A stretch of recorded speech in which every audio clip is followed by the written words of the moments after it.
Muito bem. Então agora a palavra do Dr. Mardônio, pode ligar seu microfone. Bom dia. Bom dia, Ana. Bom dia, Balton. Bom dia a todos e todas os colegas e as colegas. Ou a todos, como hoje se diz. Né? Eu queria colocar uma questão sobre a discussão a respeito da liberdade, desculpe, do medo. Eu já explico esse lapso da liberdade. Mas antes eu queria comentar uma coisa, porque eu sou muito amante do cinema, eu acho que o Valton não cometeu um erro propriamente sobre o filme, acho que ele fez uma condensação, sem querer, sem querer interpretar, tá, Valton? Eu acho que ele condensou a cena onde convidados tem uma cena de coprofagia, onde eles comem merda, no filme do Pasolini, o Saló, 120 Dias de Sodoma, e uma cena do filme do Buñuel, que eu não estou seguro agora se é o Discreto Charme da Burguesia, porque eu estou achando que é o Fantasma da Liberdade, aonde a questão colocada é que, quando eles estão à mesa, todos juntos, eles estão sentados em vasos sanitários, eles estão cagando. E quando eles querem comer, cada um se recua e vai a um pequeno cubículo aonde ele ali come reservadamente porque considera um ato obsceno. Mas, enfim, essa é só uma discussão de cinéfilos. A questão eis porque a minha confusão com a liberdade, que eu estava pensando no filme O Fantasma da Liberdade. Mas sobre a questão do medo e o comentário de Valton, eu gostaria de colocar um contraponto, talvez, a essas ideias. Eu escutei muitas declarações do Bolsonaro, que é uma palavra terrível, né, de se pronunciar hoje em dia para nós, mas eu escutei várias vezes ele dizendo que os governadores e prefeitos querem ampliar o medo. Eles estão jogando com o medo, eles estão fazendo uma política do medo, assustando a população para que eles fiquem em casa e assim poderem se tornar ditadores, etc, etc. Então esse discurso de uma promoção do medo na sociedade tem sido um discurso usado pelo próprio governo, pelo Bolsonaro, e alguns ministros falam isso também. E tudo. Em psicanálise, esse monstro do Leviatã, que seria a única força capaz de limitar a violência humana, ele aparece em Freud como a angústia de castração. Né?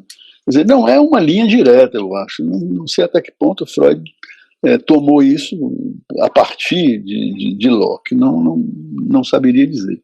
Ou desculpe, de Hobbes. Né? Mas, de qualquer maneira, essa ideia ela surge com o conceito de Angst, em alemão, que nós traduzimos por angústia, que os ingleses traduziram por ansiedade, e que em alemão quer dizer medo. Né? E esse conceito é colocado por Freud no Mal-Estar da Civilização e também toda a teoria da angústia em torno disso, de que é aquilo capaz de conter movimento desordenado, violento, destruidor do mal radical no homem, digamos. Né? A ideia que eu tenho desse governo, e em termos de uma discussão clínica, como a colega Marúcia acabou de colocar, que constitui, de certa maneira, uma possibilidade de se pensar numa personalidade fascista que não estaria apta a suportar as consequências de um tratamento analítico. Eu acho que há uma questão aí, fazendo um pequeno parêntese, se a gente pode estabelecer isso como uma questão ligada a uma estrutura clínica. Talvez não devamos fazer isso, acho que não é correto, porque existem outras manifestações do sujeito perverso também, mas, de um modo geral, essa ideia do fascismo, ela me parece, embora ela produza medo no neurótico, porque o que é que o neurótico vê nas manifestações desse pessoal e de um governo fascista e de um sujeito como o Bolsonaro?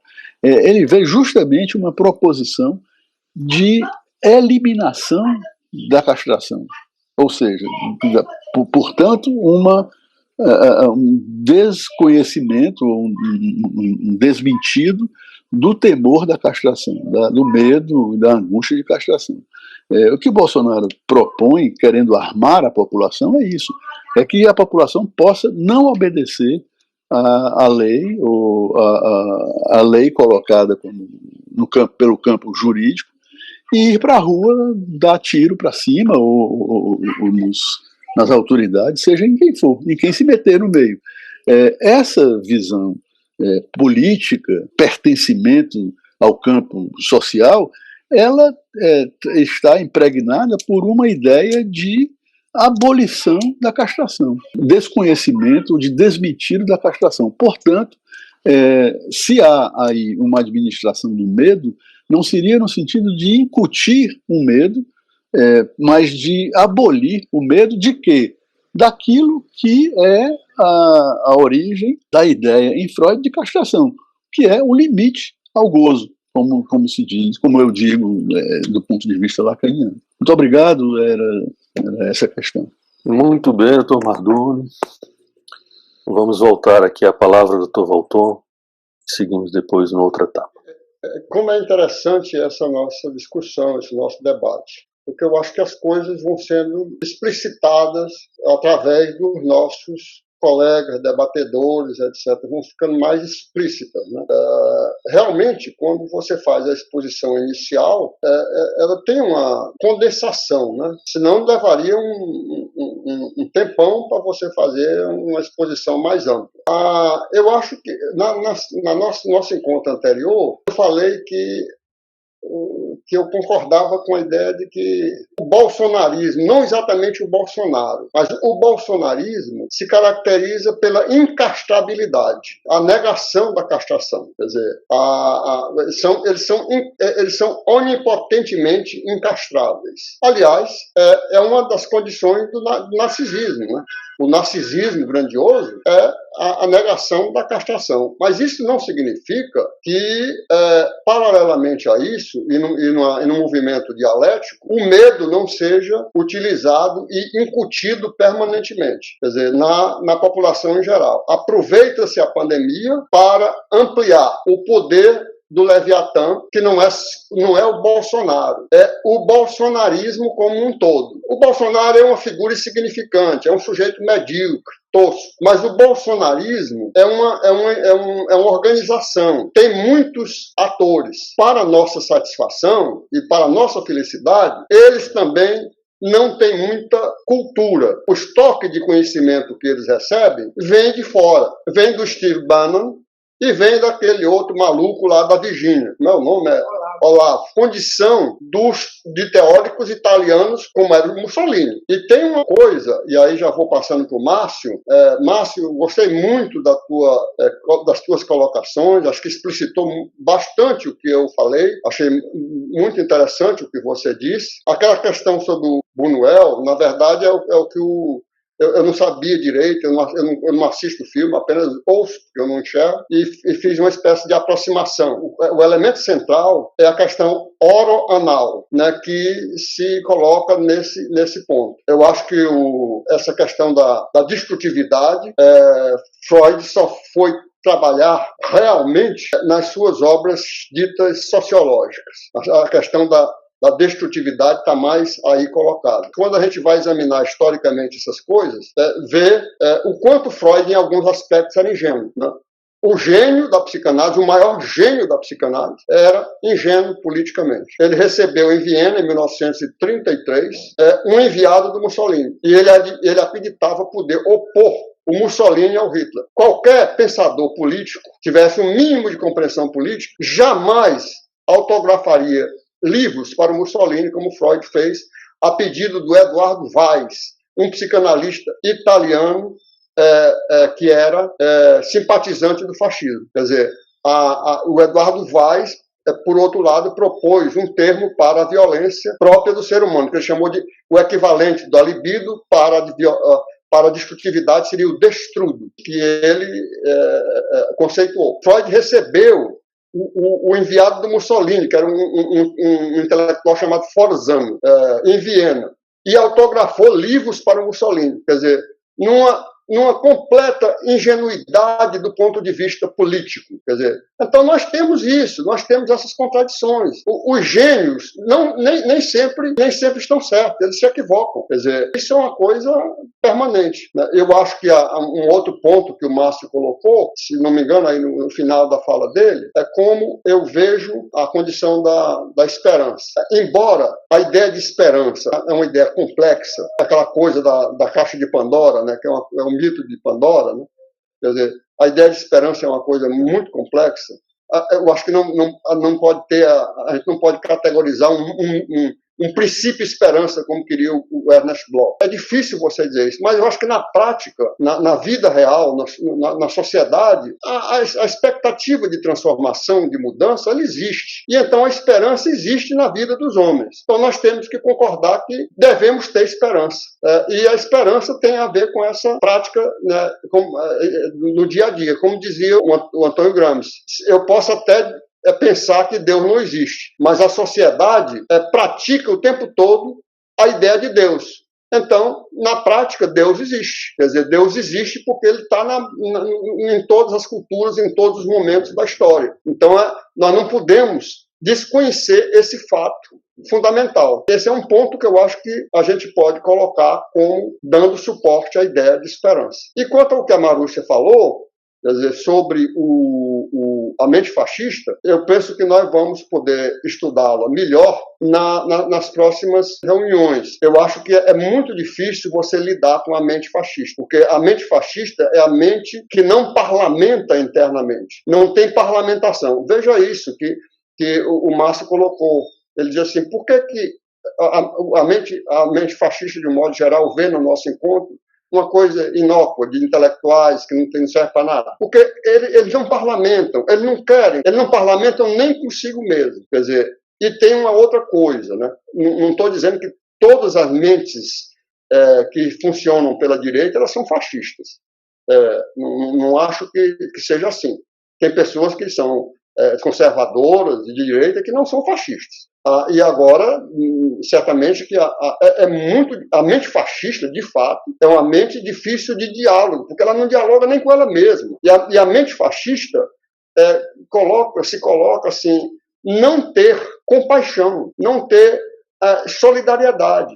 É uma coisa terrível, porque ela tem a destruição como princípio para a construção de uma nova sociedade, uma espécie de organização de caminho apocalíptico. Vamos destruir tudo, mudar tudo agora, porque vai sair um homem novo de tudo isso. Quer dizer, é uma coisa maluca, porque como dizia o Lampedusa, mudar tudo para não mudar nada, quer dizer, piorar tudo, né? Então é isso aí. Eu acho que nas nossas próximas reuniões, eu estou propondo que a gente trate do Carl Schmitt, que é a questão do inimigo, e eu quero fazer aqui um pouquinho não é autopropaganda, mas eu creio que eu já fiz reuniões com pessoas do direito no Ceará e outras pessoas no Brasil estão interessadas também nisso. O meu livro, O Inimigo Necessário, trata da questão da paranoia em Carl Schmitt, quer dizer, e seria um preparatório para uma reunião posterior sobre a mente fascista, sobre o funcionamento fascista. E eu concordo, Marúcia, que no pensamento realmente fascista é muito difícil você dialogar. Mas eu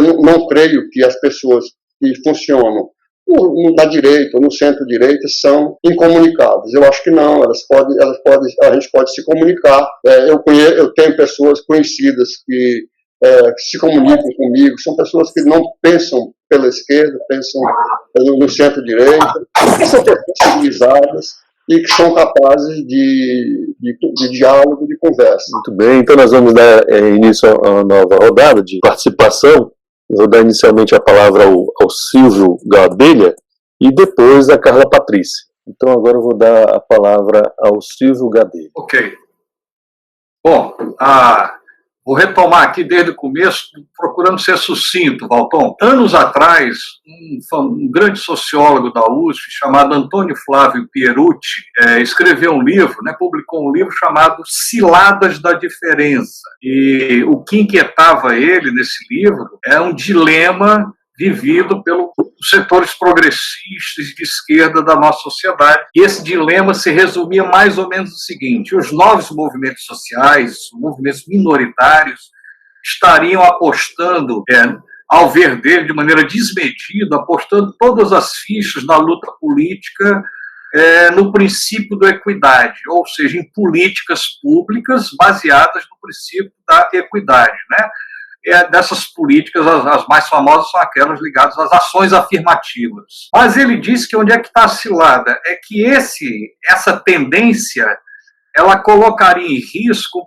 justamente um princípio que, segundo ele, é muito mais importante do que o princípio da equidade, que é o princípio da igualdade. E, ao fazerem isso, esses novos movimentos sociais, esses movimentos minoritários, estariam fazendo o que ele chama de o jogo da direita. Então, você abrir mão ou você privilegiar o princípio da equidade em detrimento da igualdade seria fazer o jogo, e daí a ideia da cilada, Ciladas da diferença, porque é justamente as lutas e políticas baseadas na afirmação da diferença. Então, a próxima pessoa a falar será a Carla Patrícia.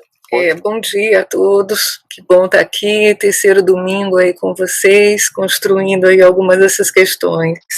Ouvindo alguns de vocês, o problema colocado pelo Rousseau no texto sobre a desigualdade entre os homens, que o Dr. Valton também cita na fala dele, sobre a questão da piedade. Tenho a impressão que a questão colocada antes, o slogan da campanha do Lula, entre a esperança vencer o medo, infelizmente eu acho que a gente não está mais nesse nível, que é um nível entre a esperança e o medo. Eu fico com a impressão que tem alguma coisa aí a ser pensada por nós entre o medo e a piedade. E tem uma coisa que o Rousseau antecipa no texto dele, que eu acho que é muito freudiano também, que é essa ideia de que a piedade é um dos destinos da castração, inclusive.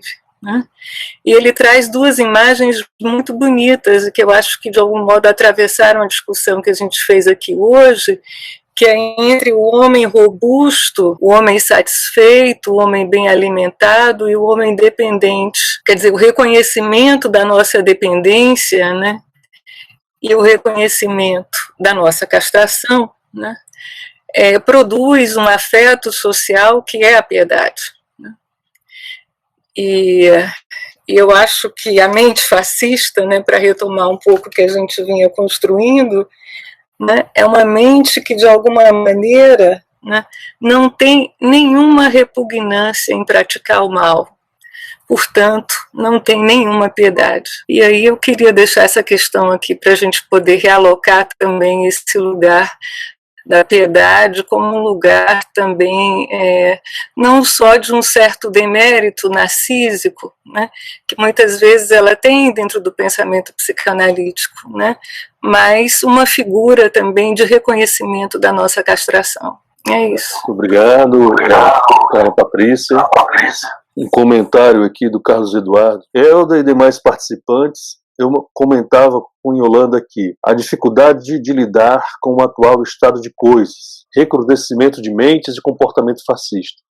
Se agrava porque dialogar consigo mesmo, esse encontro que a análise proporciona, é um processo que, como sabemos, exige esforço e até sofrimento. É mais fácil cegar. E colocar essas questões que a Carla colocou e que também foi o caso Eduardo, E é o seguinte, tem um ponto aí, saindo um pouco da piedade russoniana, que é a ideia de compaixão winnicottiana.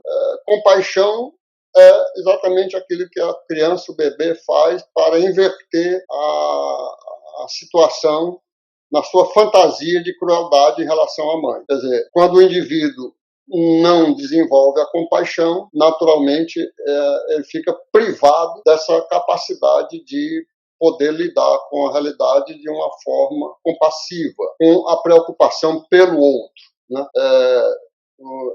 Em termos políticos, o Antônio Gramsci coloca isso genialmente como catarse, não no sentido freudiano, mas no sentido político. Sair do egoísmo econômico para a ético-política, né? É o que o Gramsci coloca. Mas eu acredito que tem muito a ver tudo isso, né? Essas coisas se entrelaçam, né? O Rousseau é um pensador, né, que parte da antropologia, né? Quer dizer, eu creio que ele tem muito isso dessa ideia antropológica. Quanto à questão da esquerda, eu acho que a esquerda tem um problema que vem se estabelecendo há muito tempo. É a esquerda de Estado, a esquerda que viveu até agora o pragmatismo eleitoral e nas relações com o Estado, e a esquerda social. Parece que elas são duas esquerdas diferentes. Uma esquerda que funciona com os grandes problemas sociais, que se preocupa basicamente com esses problemas, o problema da desigualdade, também um tema russoniano. A desigualdade é um ponto central para a esquerda social, enquanto que a esquerda de Estado, a esquerda que fica no pragmatismo político, não tem essa preocupação central. Quer dizer, eu acho que essa divisão dentro da esquerda foi muito e é muito perniciosa, né? E eu acho que uma das coisas que muitas vezes na discussão com o partido de esquerda eu tenho colocado é que, primeiro, a esquerda escanteou os intelectuais. Os intelectuais, para a esquerda de Estado, eles são desnecessários porque o pragmatismo dispensa a intelectualidade, né? Quer dizer, e o segundo ponto é que a paranoia dentro do próprio sistema da esquerda, que é o seguinte: cada setor da esquerda quer ser mais protagonista do que o outro. E isso cria uma paranoia interna, uma persecutoriedade interna gigantesca.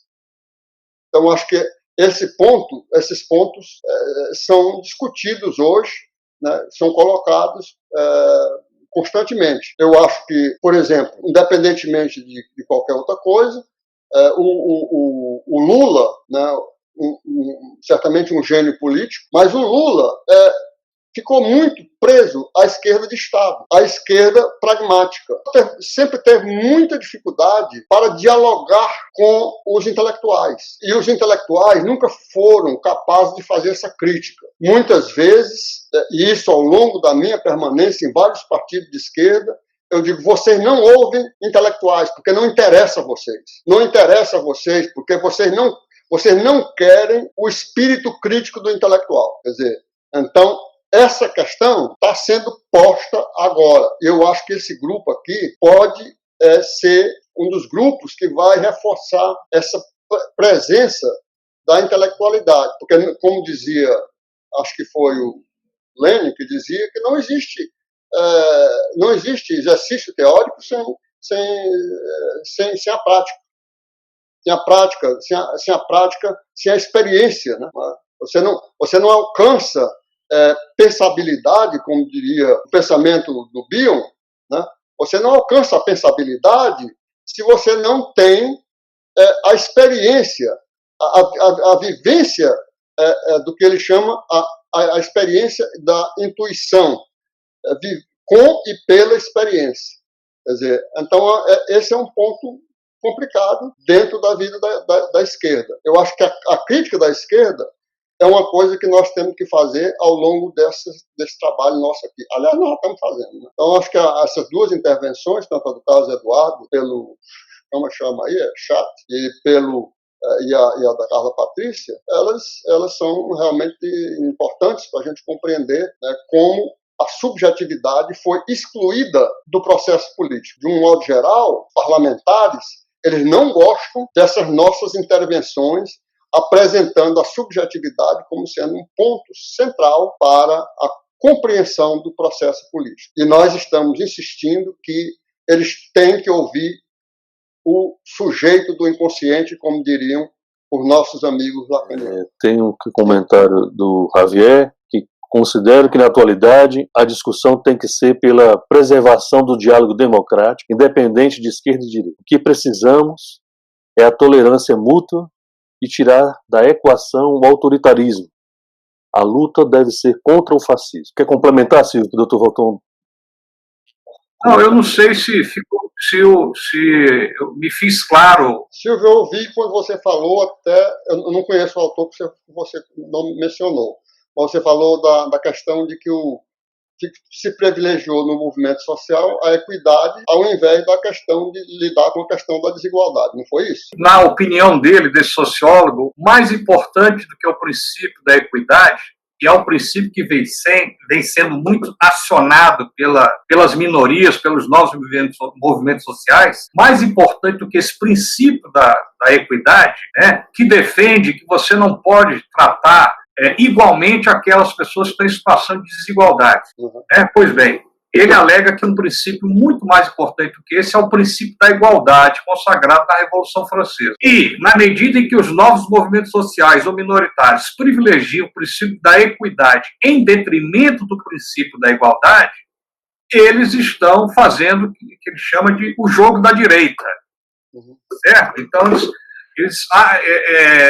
equivocadamente estão se entrando numa cilada, que ele chama de ciladas da diferença, porque ele identifica esses movimentos minoritários com as chamadas políticas da diferença, muito influenciadas pelos pensadores pós-estruturalistas, por exemplo. Né? E aí eu queria saber, eu acho essa posição dele equivocada, porque eu não acho que o princípio da equidade exclui na luta política o princípio da igualdade. Mas eu queria saber o que você pensa sobre isso, porque eu acho que há uma série de mal-entendidos aí, inclusive dentro da própria esquerda, dos setores progressistas da nossa sociedade. Bom, eu concordo com o Javier a respeito de que o nosso foco tem que ser o mais amplo possível. Não pode ser essa coisa entre esquerda e direita. A gente coloca aqui as questões de esquerda e direita para fazer uma compreensão mais conceitual. Mas, do ponto de vista da prática política, nós temos que juntar todas as forças, inclusive aquelas de centro-direita, da direita chamada direita civilizada, né, que possam dialogar conosco, né, capazes de convergir na defesa da democracia. Concordo inteiramente. Acho que isso aí é um ponto realmente importante nesse momento. A gente tem que ter essa compreensão. Enquanto nós aceitamos a visão do outro, nós guardamos a nossa compreensão, mas somos capazes de dialogar com a conceituação do outro. Né?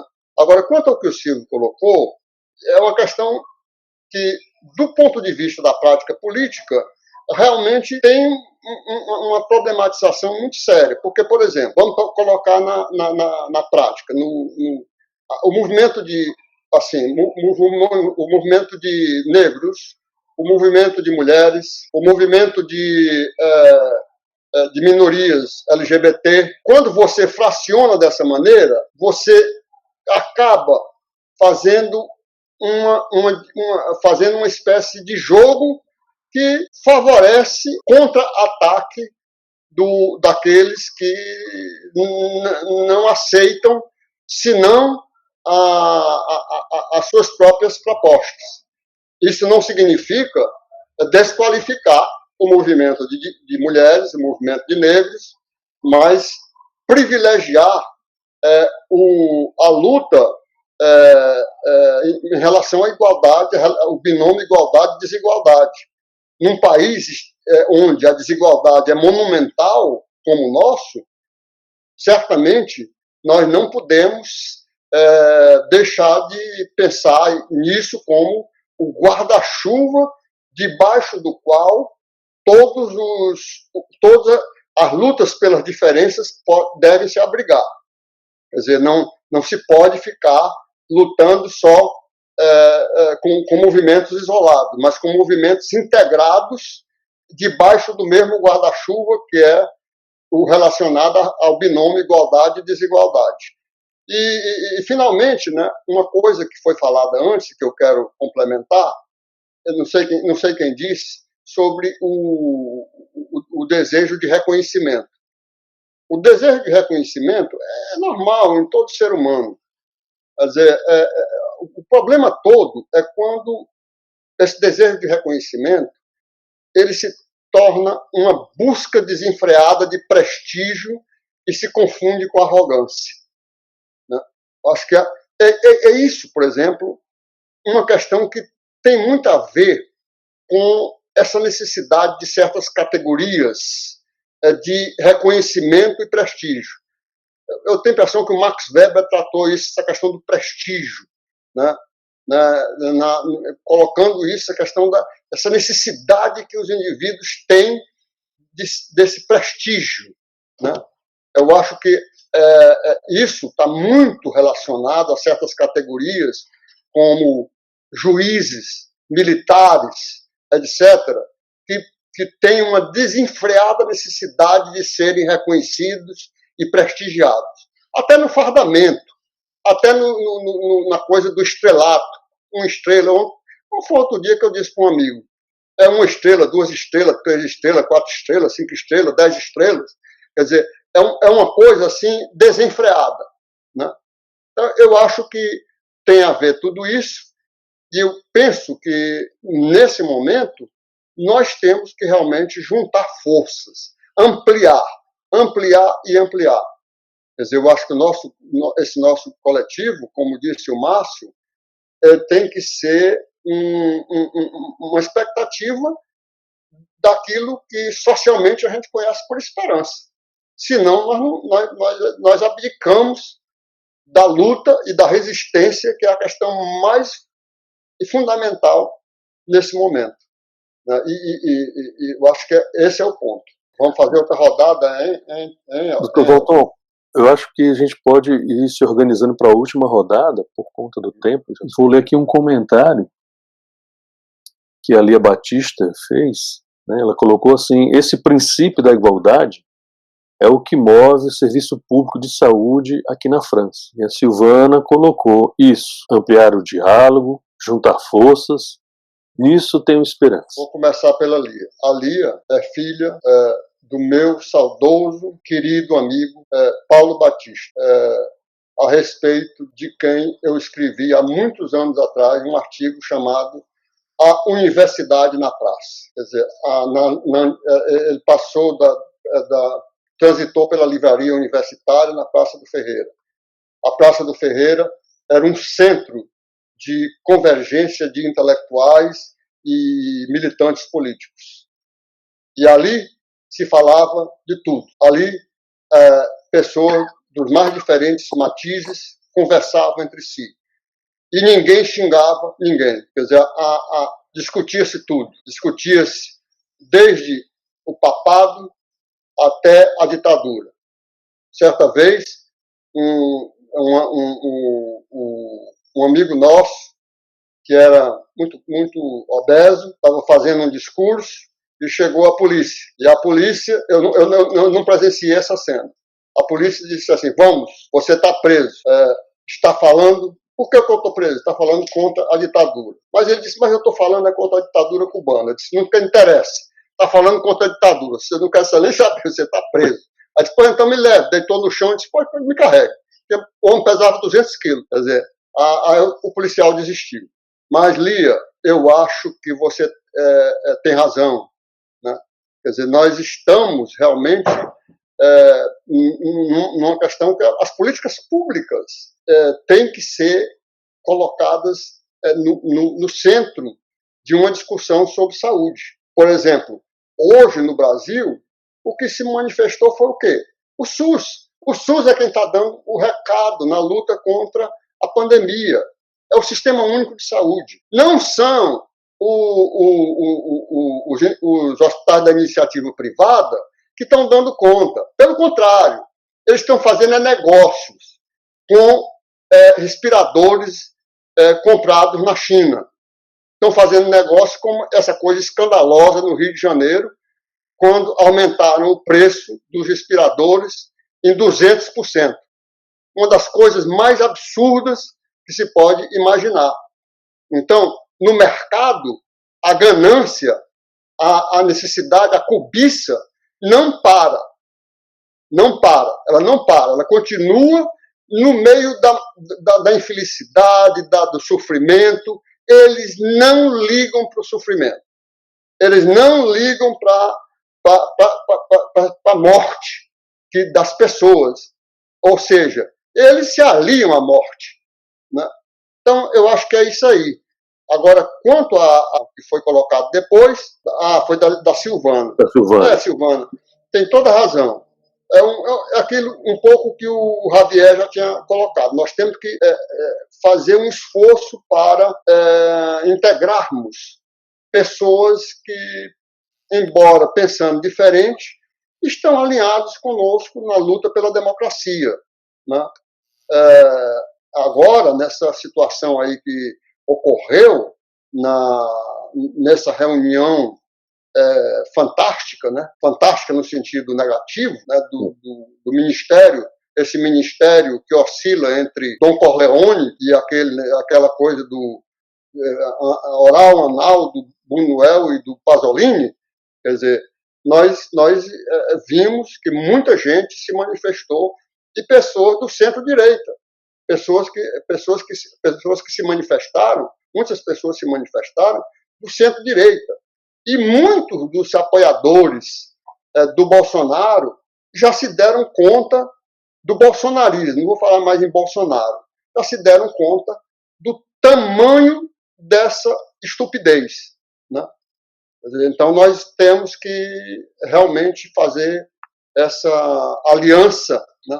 Essa aliança com pessoas que querem lutar pela democracia. Bem, tem mais um comentário do Márcio, que é contra os generais de 5 estrelas, a estrela da esperança. Concordo inteiramente. Eu não tenho outra coisa a dizer, senão dizer para o Márcio que eu concordo inteiramente.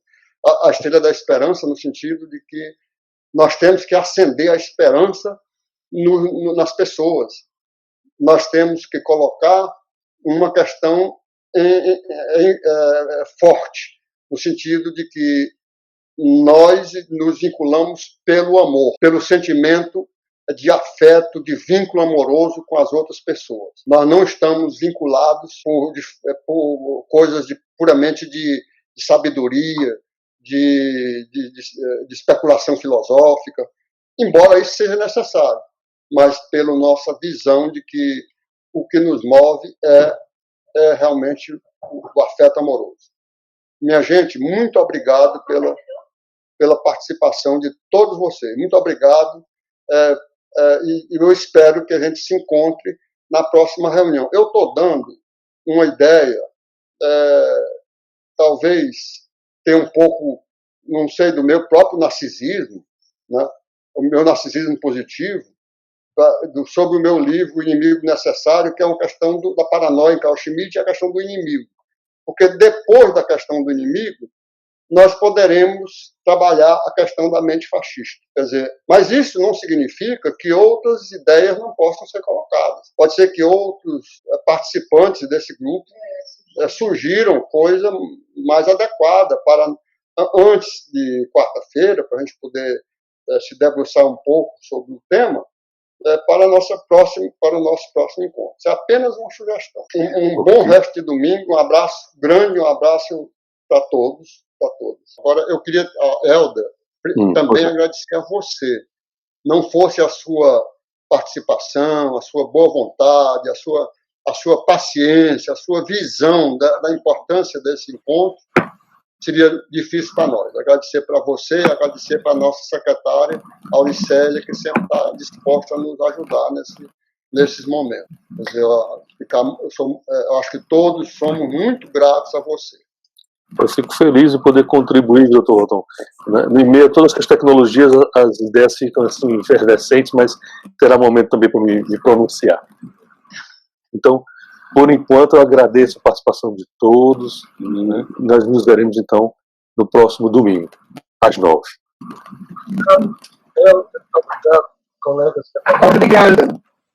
Obrigado. Obrigada, Helder. Assim, Obrigado, Helder. Obrigado a todos. Obrigada, Helder, doutor Obrigada a Walton, todos. Wanda, Michele, todos. Obrigada. Bom domingo. Ah, Grande.